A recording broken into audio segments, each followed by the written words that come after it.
Most early hominids shared characteristics with modern humans. Large brains, opposable thumbs, sweat glands, bodily functions that ensured resilience in the face of harsh living conditions, successful hunts, the development of society, and technological advancements. Nonetheless, humans are the only hominoids alive today, and to answer the question why did we survive when others didn't, we'll have to travel back in time, millions of years ago, and start with the last common ancestor of humans and apes. Chimpanzees are our closest living cousins with whom we share about 98.8% of DNA, and according to the most recent studies, hominids have cut the cord from them between 9.3 and 6.5 million years ago. It is, however, difficult to approximate a more precise range because we simply don't have enough fossils. While it's still not exactly clear which species is the definite last common ancestor of humans and chimpanzees, Sahelanthropus is in pole position to clinch the title. This species, with a fossil discovered in northern Chad, lived about 7 million years ago, had both human-like and ape-like features, which naturally spurred a heated debate among scientists as some believed it was a hominid,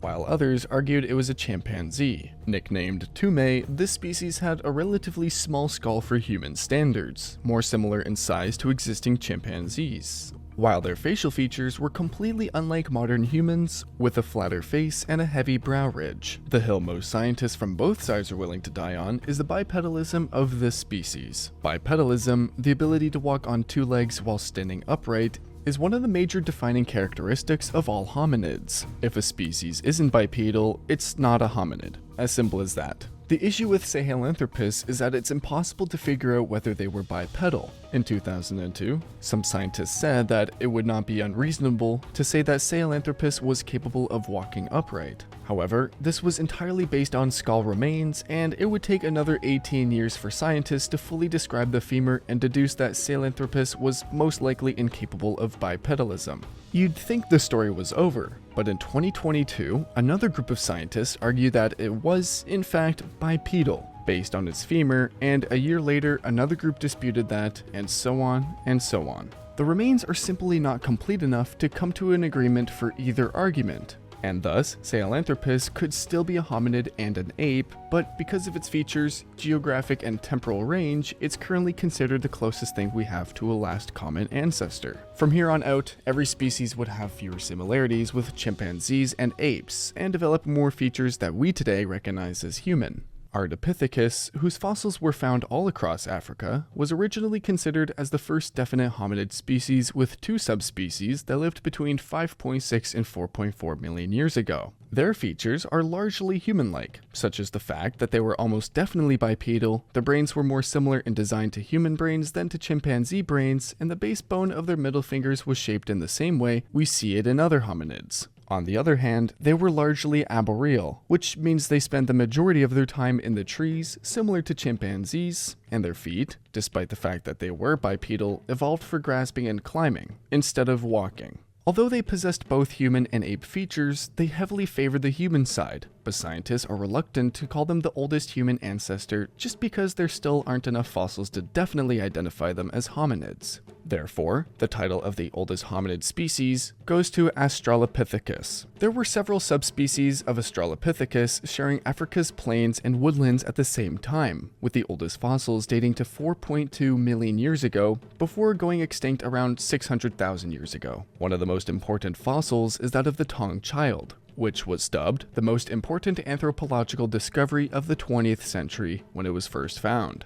If you take a look at its skull, you'll notice that it's incredibly similar to the modern human skull, but that's just the beginning of our evolution to what we are today. They were also bipedal, which freed up two of their limbs, allowing them to carry objects, and because of the height advantage, they could see over tall grasses while looking for food or looking out for predators. And they were the first species to start adapting to a grounded life instead of spending their entire lives on trees. They also counted 32 teeth, just like modern humans. One of the most well-preserved fossils is that of Lucy, who gave us an insight into what made Australopithecus who they are, and what they were lacking in comparison to humans in survival terms. Lucy was a member of the Australopithecus afarensis subspecies, and with around 40% of her skeleton being complete, scientists were able to accurately reconstruct the rest of her body. You'll notice that early hominids were much hairier than modern humans, which is a design flaw when it comes to hunting and survival. See, losing body hair through millions of years of evolution granted us the ability to sweat, which was a key ingredient in human dominance as it allowed us to cool down as our bodies heated up.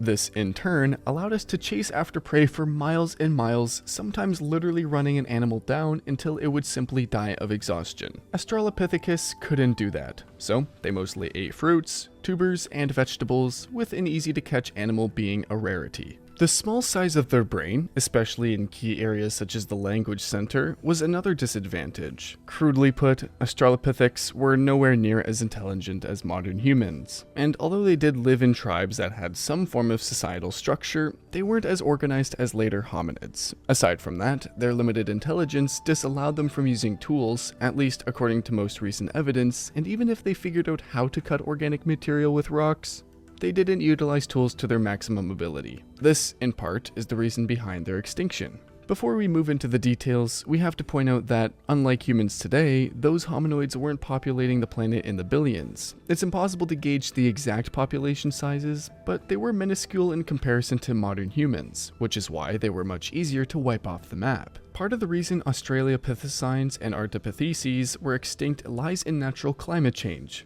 True savannas, in the form we know them today, only appeared about 1 million years ago by overtaking territories once occupied by thick African woodlands, and life in the savanna would be brutal for any hominid, even modern humans. It's highly likely Australopithecines had trouble adapting to the new climate and their new surroundings. All of a sudden, fruits, vegetables, and tubers that they had fed on ceased to exist, as the planets couldn't find fertile soil anymore. Because of the intense droughts, their water sources began to evaporate as well, with the thick woodlands that once provided home and shelter to them now becoming sparse, the trees thin, and the once green shrubbery turning to dust. Just like any species, Australopithecines tried to migrate to some of the remaining woodlands, but over the course of hundreds of thousands of years, these wooded areas too started to dry out and become inhospitable, once again forcing them to look elsewhere. On top of that, they weren't the only ones looking for a new home. If we take a look at this graph, we can see that the existence of Australopithecines overlapped with Homo habilis, the first truly human-like hominid.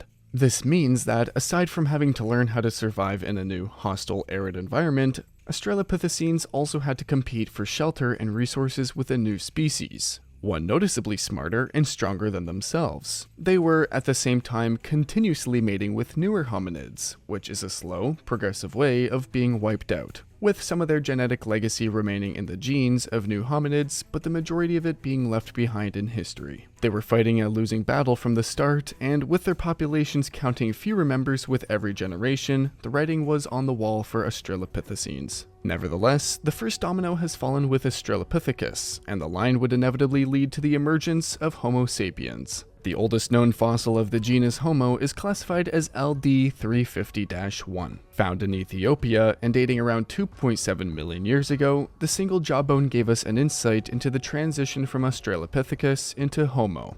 This specimen's anatomy is more closely aligned with the Homo genius, but it doesn't share some similarities with Australopithecines, implying that it's a transitional species. The oldest species with the designation Homo is Homo habilis, with habilis translating to handyman from Latin, as this was the first hominid that used and developed tools. Thanks to well-preserved skull fossils, the oldest of which dates to 2.3 million years ago, we know that Homo habilis evolved a noticeably larger brain in comparison to its ancestors, Australopithecus. It is also at this time that hominids had their brains reorganized and developed into two hemispheres, the left and the right, which led to the development of right-handedness. This was an important development at the time, as it allowed more efficient tool use. Crudely put, you're better at using a tool when one of your hands is exceptionally capable than when both of your hands are equally inept. Developing a high level of intelligence, accompanied by a high level of dexterity, allowed Homo habilis to use tools to a degree never seen before. They specifically used stones that they would break upon larger stones until they were pointy and sharp, which means that they were not only capable of using tools, they were also smart enough to design them. Homo habilis was so smart it used very specific stones with lithic cores, as they realized these stones would break in a specific way if they hit them hard enough and on the right spot, which is incredibly impressive if you think about it, as the vast majority of the world's population today would have no idea which rock is better for tool use. These stones were particularly useful for butchering and skinning animals, crushing bones, sawing and scraping wood, and cutting soft plants. This opened the doors to different feeding strategies, and all of a sudden, hominids were able to process a wide range of foods, which was particularly important given that they were smack in the middle of an aggressively changing climate. The influence of their intelligence on their diet is a two-lane road. Homo habilis had more meat in their diet than previous hominids, which led to even more brain growth across generations, meaning that they only became more intelligent through time. The reason for this is twofold. Meat is rich in nutrients, and that discovery put evolutionary focus on developing cognitive skills to improve scavenging and hunting techniques, and on top of that, since meat is so rich in calories, it allowed the large ape-like gut of early hominids to shrink in size, dedicating more energy to brain growth. Eating more meat influenced the development of the jaw and teeth in Homo habilis, especially the incisors. Their bodies, however, didn't grow in size significantly. In fact, they were roughly the same size as the Australopithecus. And although their feet and hands were slowly adapting to life on the ground, they still spent a lot of their time in the trees. They were also about as hairy as other hominids at the time, and although they were probably capable of endurance running to a low degree, their stamina was nowhere near as developed as that of late hominids.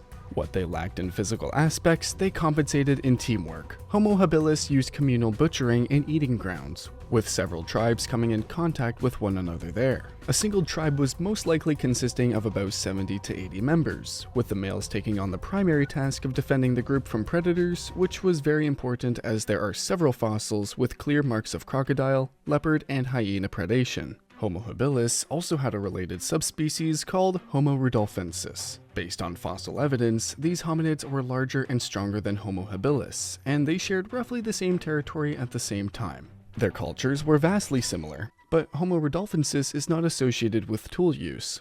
Both of these hominid species went extinct roughly 1.5 million years ago, and the answer to the question why is still unclear to this day, but it's most likely a combination of factors. One of them is the fact that they refused to migrate out of Africa. The reason behind this is unknown, and some scientists speculate that it might have to do something with some of their arboreal traits that made them incapable of long-distance travel and continental migration. At the time of their extinction, Africa's landscape was becoming less hospitable for animals that didn't specialize for it, such as lions or elephants, and the only ways to survive were migration or the evolution of a completely different diet and extreme physiological changes. Homo habilis and rudolfensis did neither, and over the course of hundreds of thousands of years, lack of food and water, alongside falling victim of Africa's vast array of predators, dwindled their population.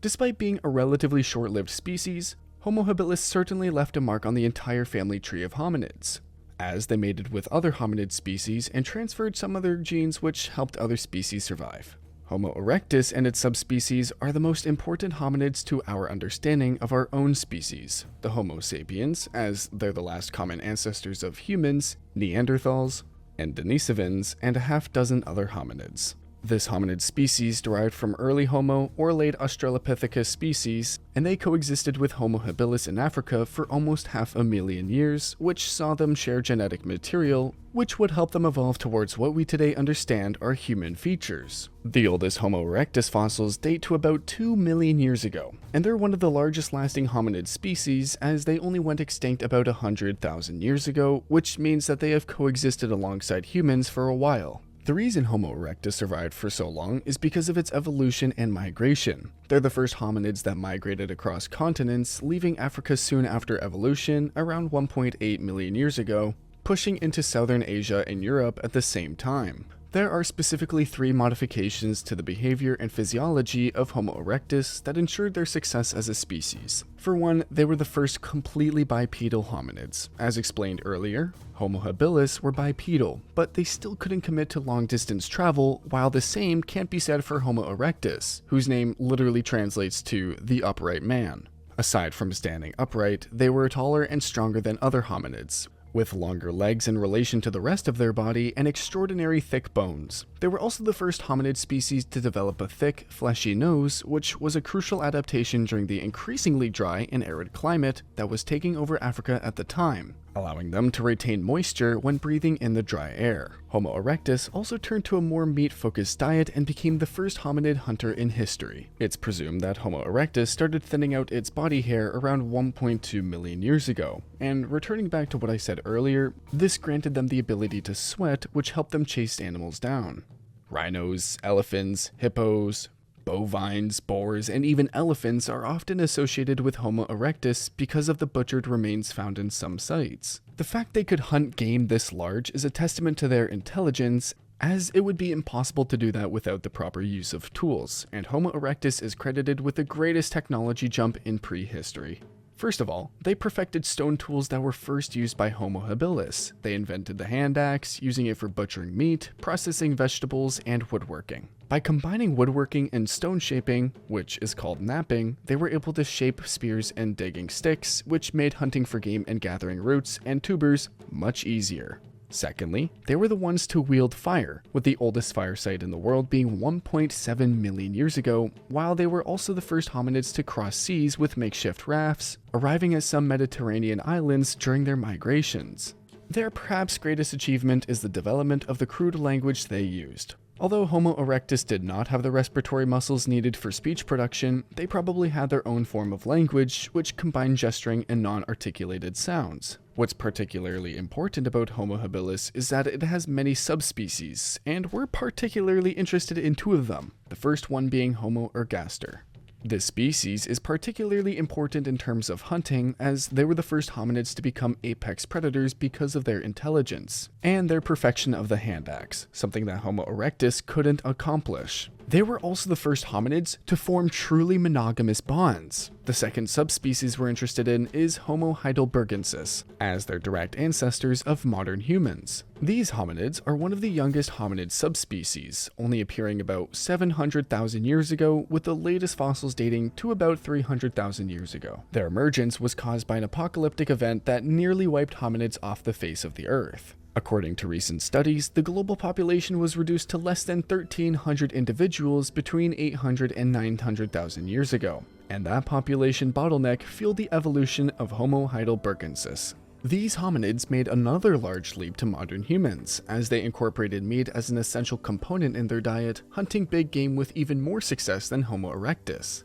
They also started producing symmetrical hand axes and more complex, precise tools, and figured out ways to control fire, while also creating first art carvings and jewelry. They were, before the emergence of Neanderthals, Denisovans, and modern humans, the most developed hominids on the planet, and alongside Homo erectus populations and their subspecies, they populated Africa, Europe, and Asia in huge numbers, which begs the question, how did they go extinct? First of all, we need to remember that around the time their populations started dwindling, Homo erectus and Homo heidelbergensis subspecies had spread across the entire world, while the Neanderthal, Denisovan, and modern human populations were growing rapidly at the same time. A group of scientists pondering this exact question analyzed fossil remains of both Homo erectus and Homo heidelbergensis, and noticed that both species faced extreme climate changes before they died out. The climate became incredibly wet just before Homo erectus went extinct, with areas they occupied in Africa suddenly turning into rainforests. There are no fossils dating after the environment change, implying they didn't survive it. Homo heidelbergensis, on the other hand, faced a sudden drop in temperatures of 4 to 5 degrees Celsius on average, which is a massive drop of the annual average. For context, if the global temperatures dropped by 5 degrees Celsius globally today, tomorrow we'd be waking up to temperatures very close to those seen during the last ice age. Because of these extreme changes in weather patterns, food sources dwindled and survival became borderline impossible for these species. The fact that these hominids were becoming taller and heavier with every generation didn't help either. Bigger bodies need more energy, and they couldn't find enough food to fuel survival. On top of that, we can see that all of these hominids disappeared after humans evolved, which is around 500,000 years ago, and most scientists agree that we have, in part, driven their extinction forward. This is perhaps nowhere better observed than with Homo floresiensis, which is a now extinct species of archaic humans that only died out about 50,000 years ago. They inhabited the island of Flores in Indonesia, and their extinction is very close to the time that early humans reached the island, implying that our effort on their ecosystem contributed to their extinction. Simply put, we ate their food and grabbed territory at such an astonishing rate because of our supreme intellect that they couldn't adapt or migrate on time. It's highly likely that we affected the extinction of Homo erectus and Homo heidelbergensis in a similar way. And if human influence wasn't enough, some scientists hypothesized that Homo erectus was a relatively lazy species, for lack of a better word.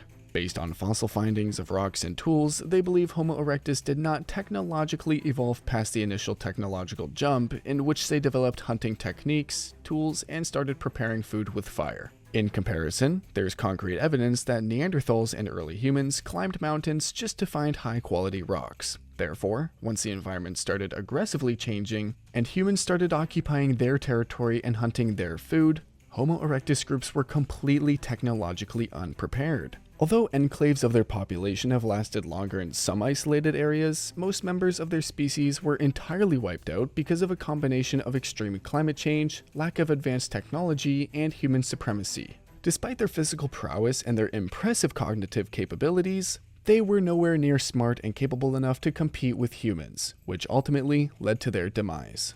Neanderthals and Denisovans are two clades of descendants of Homo heidelbergensis, and they're the most closely related hominids to humans. Historically speaking, they are the hominids we, as a species, had the most interaction with, and even mated with on several occasions. Oldest Neanderthal fossils date to about 240,000 years ago, and they've only gone extinct about 40,000 years ago. They mostly occupied Europe, Western, and Central Asia, where they developed what's known as Neanderthal traits. Some scientists describe these adaptations as the hyparctic physique, as they adapted to very cold conditions that overtook the northern hemisphere at the time.